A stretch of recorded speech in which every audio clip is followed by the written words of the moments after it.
It was a cold evening, the wind was strong, and the sky looked gray. People were walking fast, holding their jackets, rushing home. But no one saw the small boy sitting alone.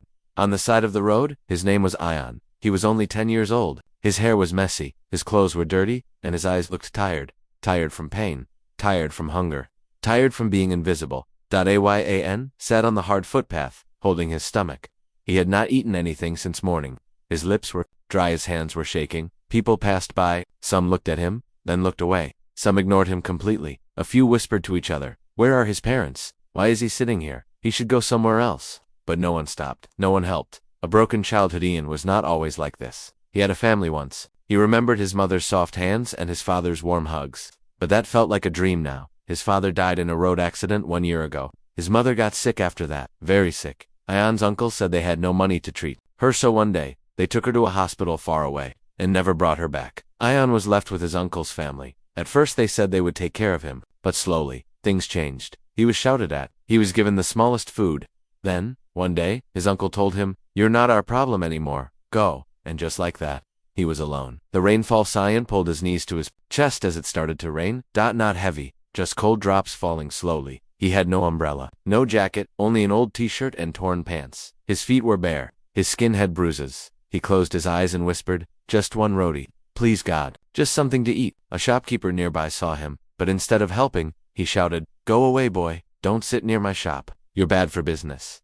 Ion stood up slowly and walked away. His legs were weak, but he didn't want to cry anymore. He had cried too much already. A cold trash can. He walked to the end of the street and found a trash bin near a closed bakery. The smell was bad, but he was too hungry to care. He searched inside, hoping to find even one old piece of bread, but before he could, a voice stopped him. "Hey, not there?" Ion turned around quickly. There, sitting against the wall beside the trash bin, was a man. He looked old, maybe 60, with a long beard and tired eyes. His clothes were worn out. His feet were in slippers full of holes, but he had a calm face, a kind face. The man stood up slowly and walked toward Yan. He held out a small brown paper bag. "Here, take this. I saved it for later, but I think you need it more." Ion looked inside the bag. It had one paratha and a half-eaten banana. His stomach growled loudly. He looked at the man, unsure. "You're giving it to me?" The man nodded. "Yes, little one. Eat." Ion took the food and sat on the ground. He ate slowly, every bite like gold. Tears rolled down his cheeks, not from sadness this time, but from the feeling of being seen. The mysterious man. After Ion finished eating, he looked at the man. "What's your name?" "People call me Baba Ji." The man smiled. "Why did you help me?" The man didn't answer right away. He looked at the street, at the people walking fast, and said, "Because I know how it feels when no one sees you." They sat together in silence for a while. Then Ion asked, "Are you homeless?" "Yes." "Do you live here?" "I live wherever the night takes me." "Do you have family?" The man looked away for a second. His smile faded. "I did, a long time ago." The night grows colder. As it got darker, the streets became quiet. Shops closed. Lights turned off. Ion felt scared. "Where should I go now?" The man looked at him kindly. "You can stay here. I'll sit near. No one will hurt you." Ion hesitated, but nodded. He sat down beside the man. Using a newspaper as a mat. The man removed his shawl and gently covered Ion's shoulders. "Thank you," Ion whispered. "Sleep, little one. Tomorrow will come with something new." The next morning, the sun rose slowly. Its light touched the streets, the buildings, and the quiet corners where forgotten people slept. Ian opened his eyes. He was lying under a shawl, beside a quiet tea shop that hadn't opened yet. He sat up quickly, remembering everything from last night. Baba Ji. But the old man was gone. The spot where he sat was empty. Only the faint smell of smoke and the sound of pigeons remained. Ion looked around, confused. Did he leave? Did he go forever? But just as he stood to walk away, he saw something beside him. A small surprise. It was a small brown paper bag, just like the one from last night. Inside was a warm boiled egg, a small bun, and a folded note. Ion opened the note slowly. It read, "You're not alone. Eat well. I'll see you again." Ion felt a strange feeling in his chest. It wasn't hunger. It was something else. Hope. A day alone, the whole day. Ion walked the streets. He didn't beg, he didn't cry, he just watched people, hoping to see Babaji again. He sat near a fruit cart, hoping for leftovers. He waited outside a school, watching other boys laugh and play. He wondered, would I still be in school if my father was alive? Harsh words again. In the afternoon, Ion stood outside a restaurant. He didn't ask for food. He just stood there, staring inside through the glass. He watched people eat pizza, drink cola, and smile with their families. But then, a waiter came out. "Go away, kid. Don't stand here." He pushed Ion roughly. "You're dirty. Customers don't like beggars outside." Ion didn't speak, he just walked away slowly, trying to hide his tears. But someone was watching from across the street, a man, sitting near the trash can. The same man, Baba G. A quiet return that evening. When Ion returned to the tea shop to sleep, Baba G was already there, waiting. He smiled. I saw what happened today, he said. Ion sat beside him. Why are people so cold? He asked softly. The man didn't answer for a moment. Then he said, because they have forgotten pain, and people who forget pain, forget how to be kind. A hot meal that night, something different happened. Baba G stood up and said, come with me. Ion followed him through the streets. They reached an old Daba roadside food stall. It was closing. The owner looked surprised to see Baba G. You again, he said. One plate by. Baba G replied, just one. And a little extra. If you can. The man nodded and handed over a parcel. They walked back to their sleeping spot when they opened the bag. It was warm, dal roti, and a few gulab jamun. Ion's eyes widened. For me, for us, Baba G smiled. But you eat first. A story in the dark. As they ate, Baba G looked at the moon and began speaking. I once had a son. He was your age. He liked to climb trees and eat mangoes. Ion listened carefully. What happened to him? Baba G's voice softened. He went far away, too far to come back. Ion didn't ask more. He saw the pain in Baba G's eyes. He just said, I can be like your son if you want. Baba G looked at him. For a moment, something lit up inside his tired eyes. You already are. The mysterious package. The next morning, Ion woke up earlier than usual. Baba G was still sleeping. He quietly walked to the corner of the street to stretch. That's when he noticed something strange. A large box was lying behind a parked van. It had no name, no writing. Ayan looked inside. It had clothes, warm ones, and 3 packets of biscuits, 2 bottles of water, a first aid kit. He picked it up and ran back. Baba G, look. The old man opened one eye and smiled. Seems like someone upstairs is helping too. But Ion noticed something. The tape on the box had a sticker, a very old sticker, a faded symbol. It looked official. He pointed at it. What's this? Baba G looked, and for a second, his smile faded. He quickly took the box and put it aside. Old stuff. Don't worry about it. But Ion could tell. Baba G was hiding something.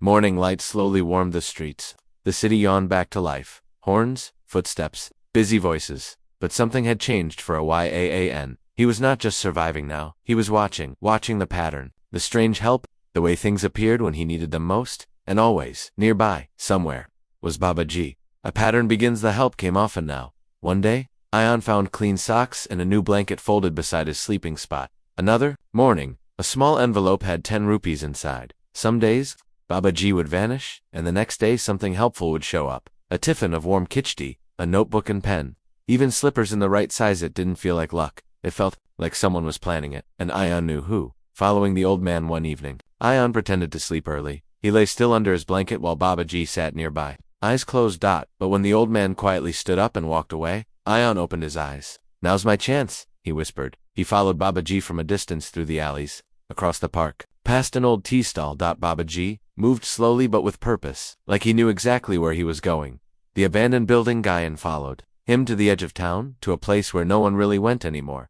There stood a large, broken-down, abandoned building. Walls cracked, paint peeling, windows shattered. Baba G stopped outside and looked around. Then, carefully, he slipped through a hidden side door. Ion waited a few seconds, then quietly went in after him. Inside the hidden world, the building was dark inside. Dust floated in the air, but Ion walked quietly, his heart beating fast. He turned a corner and saw a dim light coming from a room. He peeked through the doorway. What he saw shocked him. The secret room. The room looked nothing like the outside. It was clean, quiet, and organized. On one side were bookshelves stacked with old books. On the other side were boxers, each labeled with neat handwriting. In the middle was a wooden desk, and on it, a laptop, a diary, and a black and white photo frame. The frame showed Baba G, but not as a poor man.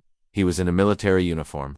Standing tall, full of pride, Yan gasped softly. Who are you? Just then, he heard a voice. You followed me. Ion turned quickly. Baba G stood behind him. A soft truth, Baba G didn't look angry. He smiled not with his mouth, but with his eyes. Curiosity is good, he said softly, but dangerous if you're not ready. Ion looked down. I'm sorry, don't be, Baba G said. You have a right to wonder, but what I'm about to tell you must stay between us. Ion nodded quickly. The man behind the clothes. Baba G walked to the photo frame and picked it up. He stared at it. Long ago, I was a different man. People knew me, respected me. I wore medals, gave speeches, traveled the world. Ion blinked. You were a soldier, yes? Then a businessman. Then nothing. Why nothing? Baba G's face became still. Because when my son died, I stopped living. A new life in the shadows. Baba G sat down. Money didn't help me. Friends didn't stay. Fame felt fake, so I left it all. I walked out of my world and into theirs. Whose world? The forgotten ones? The forgotten ones. Poor, the broken, the invisible, like I became. Ion listened, his eyes wide. But you help people now. Quietly, Babaji nodded. I kept a little money hidden. I use it only for others. The promised Babaji walked to a shelf and pulled out a small brown file. He handed it to Ion. These are stories of people I helped, and now, I'm adding yours. Ion opened the file and saw a page with his name. Ion Khan, age 10, status, rescued, gifted, food safety, trust. At the bottom was one line, still in progress. The old abandoned building had now become Ion's favorite place. It wasn't big, it wasn't beautiful, but it felt safe, it felt like home. G allowed Ion to visit the secret room every few days. And each time, Ion learned something new. About the world, about life, about Babaji. And about himself, the man with 2 lives one day. Babaji opened an old wooden box. Inside were certificates, old ID cards, and a few medals. These are from my old life, he said. Ayan held up one ID. It read, Colonel Rafiq Ahmed, National Defense Service, Colonel. Ion whispered. Babaji smiled lightly. Yes, I was a soldier once. I trained others. I served the country. Ion's eyes widened. Why did you hide all this? Because the world loves your uniform, not your pain. The locked notebook. Ion then pulled out the small notebook Babaji gave him earlier. It was still locked with a tiny brass latch. Will you give me the key now? He asked. Babaji looked at the notebook, then at Ion. Not yet. There are still things I haven't told you. Like what? Babaji's face became serious, like the people who don't want this story to come out. Ion didn't understand at first. You mean, enemies? Yes, Babaji said quietly. People from my old world. People who wanted me to disappear. A mysterious. Fatoyan was cleaning the shelf when he found a photograph behind some books. He pulled it out. It was a group picture. Men in suits standing beside Babaji. One man looked familiar. Who is this? Ion asked, pointing. Babaji's face turned cold. That man's name is Wasif Malik. We worked together. He was my business partner, and my biggest mistake. Ion stared. What did he do? He took everything. When I was weak. My company, my savings, my reputation. Ion's small hands clenched. That's not fair. Babaji nodded. Life isn't fair, little one. But truth always finds a way to come out. Trouble comes looking. That night, as Babaji and Ion sat by the tea stall, a shiny black car stopped on the road across from them. A man in dark glasses stepped out. He didn't look poor. He didn't look kind. He stared at Babaji for a long time. Then he left. Ion felt something strange. Who was that? Babaji didn't answer right away. His face looked serious. Someone from the past. Which means, the past is waking up. Teaching the boy over the next few days, Babaji became more focused. He taught Ion how to read faster, write clearly, speak with confidence, remember details. Why are you teaching me all this? Ion asked. Because the world respects people who know how to speak, but I'm just a street boy. Babaji stopped him right there. No, you're more than that. And one day, you will speak for others who were never heard. Ion smiled. He believed him. A shock in the newspaper one morning. Babaji bought a used newspaper from a roadside vendor. He looked at the front page and froze. Ayan leaned in. There was a photo of Wasif Malik. The headline said, Wasif Malik announces new charity program to help street children. Babaji crushed the paper in his hand. Lies, he whispered. He's trying to make himself look good, using the people he once destroyed. He wants attention, power, control. Ion asked. Will he find us? Babaji looked at the street with narrowed eyes. He already has. The night was silent. The wind outside the broken window whispered softly. Inside the secret room, Ion sat on the old floor, holding the notebook and the key. His hands shook slightly. Babaji sat nearby, silent, waiting. With a slow breath, Ion inserted the key into the tiny lock and turned it. Click. The notebook opened, and the truth finally came out. Page 1. The Dream Life. The first page was written in neat handwriting. My name is Colonel Rafiq Ahmed. Once, I had everything. A family, a business, and respect. But I lost it all. To one man. Ion turned the pages slowly. There were pictures of Babaji in his younger days, smiling with his wife and young son, standing beside army tanks, receiving awards from ministers, giving speeches to large crowds. I had earned peace. After serving the country, I started a company, a business to help poor soldiers find jobs. People believed in me. They trusted me. Until Wasif Malik joined me. Page 2. The betrayal. The next few pages told a dark story. Wasif Malik came into Babaji's life as a friend, as a supporter. He smiled too much, talked too sweet, but I didn't see the poison behind his eyes. Bit by bit, Wasif took control of the company accounts. He slowly moved the money. He changed documents. He fooled the press. And finally, he blamed Babaji for fraud. Overnight, my name became dirt. The newspapers called me a liar. The government cut my pension. People looked at me with disgust. Ayan couldn't believe it. That's so unfair. You were the real helper. Babaji nodded. And no one cared. Page 3. The deep fall. Babaji lost everything. His wife died of a heart attack. His son disappeared. Some say he ran away. Others say something worse. I stopped fighting, Babaji wrote. I gave up. I left the world behind.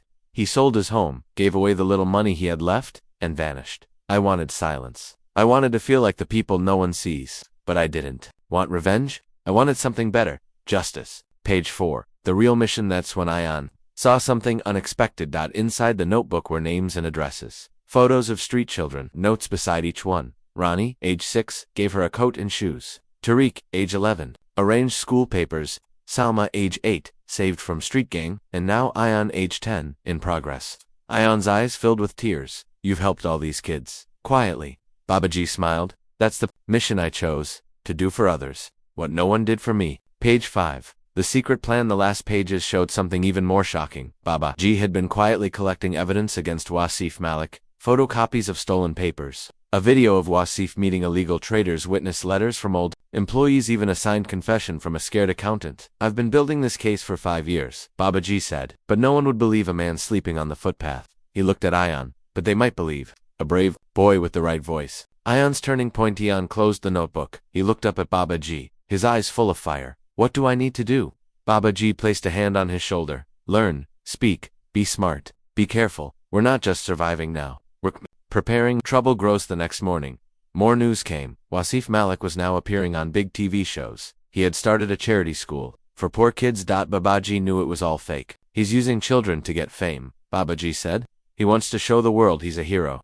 Ayan looked at the photo on the newspaper. He looks kind, Babaji replied. The most dangerous people hide behind kind faces. A strange meeting that evening. Something strange happened. A fancy car stopped near Ayan and Babaji's sleeping spot. A tall man got out. He walked straight up to Babaji and smiled. Rafiq Saab, he said. Babaji stood up, calm but firm. You know I don't use that name anymore. Still, the man said, you've become active again. That's dangerous. He looked at Ayan. New friend, huh? Cute. Shame if anything happened to him. Ayan stood up, unafraid. You can't scare us. The man chuckled.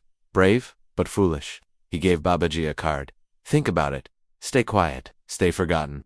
Then he left. Ayan looked at Babaji. That man works for Wasif. Yes, Babaji said, and now he knows we're ready. It had been a few weeks since Ayan opened the notebook, and everything was changing now, not just for him, but for many. Babaji's quiet mission was growing, and Ayan was no longer a hungry, invisible boy. He was becoming a voice. The school with no name. Early one morning, Babaji took Ayan to a small building in a quiet street. It didn't look like a school, but when they entered, Ayan saw a whiteboard, a few desks, some chairs, and 4 other kids, all like him, street kids, abandoned, forgotten. But today, they were holding pencils. A kind woman in a green dupatta smiled and said, welcome, Ayan. You're home now. Ayan blinked. I can study here. Babaji nodded. This is the school I built, quietly, secretly, with the help of those who still believe in truth. A hidden network. As Ayan began learning again, math, reading, writing, he also began noticing something bigger. More children were coming, one by one, each with a story. One girl had escaped a child marriage. A boy was found working at a mechanic's shop. Another had been beaten by relatives. They came broken, but here they were fixed, not with money, but with care. Babaji was building something the world had forgotten, a place for healing. Ayan learns the power of words. After class one day, Babaji sat with Ayan. Your voice is your biggest strength, he said. Speak with truth, and people will listen. He gave Ayan a small recorder. Speak into this practice. Tell your story. So each night, Ayan would press the red button and say, my name is Ayan. I was thrown away, but someone picked me up, not for pity, but for purpose.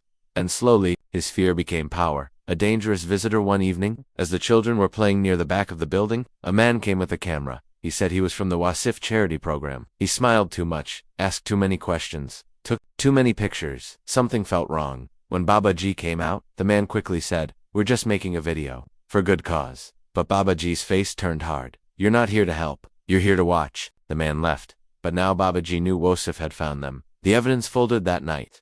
Babaji opened an old file in the secret room. He had gathered every proof of Wasif's fake charities.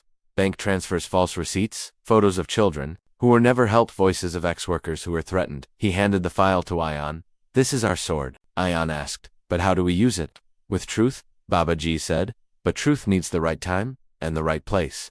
A plan begins. The next day, Ayan stood before his class and read a speech. It was short, simple, but powerful. We were thrown on the street. people stepped over us. But someone saw us, and now we stand. Babaji watched with pride. Later he told Ion, "We're going to record your words. Share your story, but not online. Then where? In front of the only people who matter, the ones who lost hope."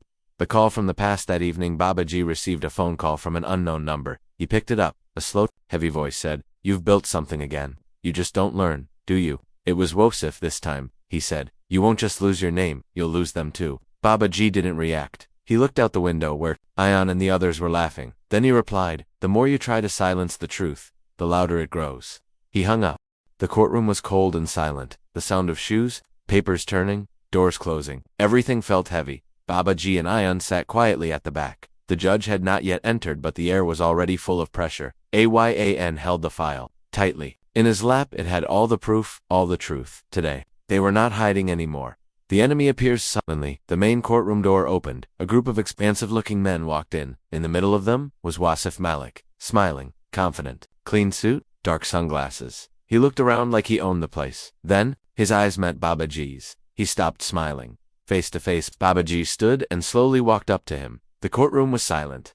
Two men who once stood side by side, now stood face to face as enemies. Wasif leaned in and whispered, "You're wasting your last years in courtrooms." Babaji replied softly, "You spent your best years stealing. I will spend mine fighting for the truth." Wasif chuckled. "No one listens to old men and street boys."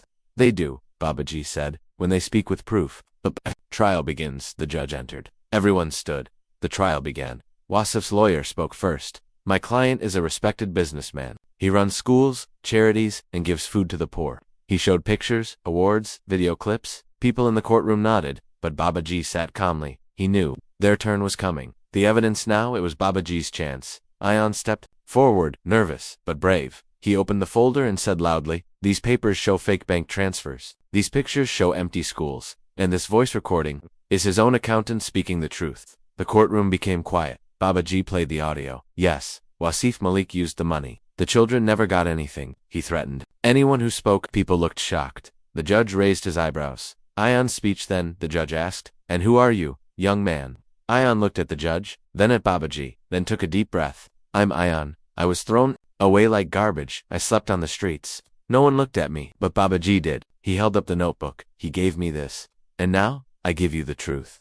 People in the courtroom listened, not just with ears, but with their hearts. Public reaction outside the courtroom. News spread fast. Reporters gathered. Headlines appeared on screens. Boy speaks truth in court. Wasif Malik accused of fake charity. Old soldier fights for street kids. Babaji and Ion became the talk of the town. The forgotten man and the invisible boy now had the world's attention. Wasif fights back, but Wasif wasn't done. The next day, he brought new lawyers, expensive, aggressive, loud. They tried to say Babaji was a mad old man. They said Ion was trained to lie. They showed edited videos. They even tried to pay off a witness. But Babaji had planned carefully. He had more witnesses, old army friends, former workers, even a street boy who Wasif once hit. They all spoke the same truth. Babaji's final words on the last day of the hearing. The judge asked, "Do you have anything else to say?" Babaji stood slowly. "I served this country in uniform. Then I served it with my silence. But silence helps liars.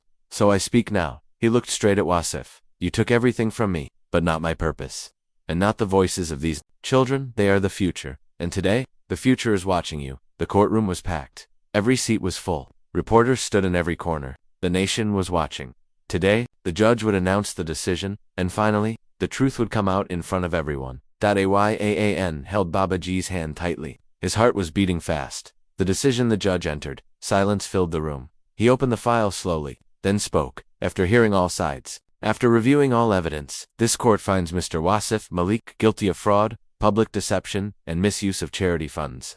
Gasps echoed across the room. The judge continued, "His fake schools will be shut down. His accounts frozen. He will face 5 years in prison, and a full investigation will begin into past activities." Wasif's face turned pale. For once, he had nothing to say. A standing ovation. Then something happened no one expected. The entire courtroom stood up. Not for the judge, not for the lawyers, but for Babaji and Ion. People clapped. Some even cried. Ion looked around, confused. "Why are they standing?" he whispered. Babaji smiled gently. "Because truth stood up today. And so, did you?" Ion on TV that evening. Ion and Babaji were invited to a national news channel. The anchor said, "For years, this man stayed silent. But when he spoke, the country listened." She turned to Ion. "What do you want to say to the world?" Ion looked into the camera and said, Don't ignore people who sleep on footpaths. They might carry stories bigger than cities. And don't throw away kids like me, because one day, they might change everything. A new school opens a few months later. A big event took place in the same area where Ion once begged for food. A new school building opened, clean, modern, and free for every poor child. Its name, Rafiq Ahmed Foundation for Street Children. There was no ribbon cutting by a minister. Instead, Ion, now wearing a clean school uniform, stood in front of the gate and opened it with a smile. Dozens of street kids walked in. They laughed. They held books. They had hope.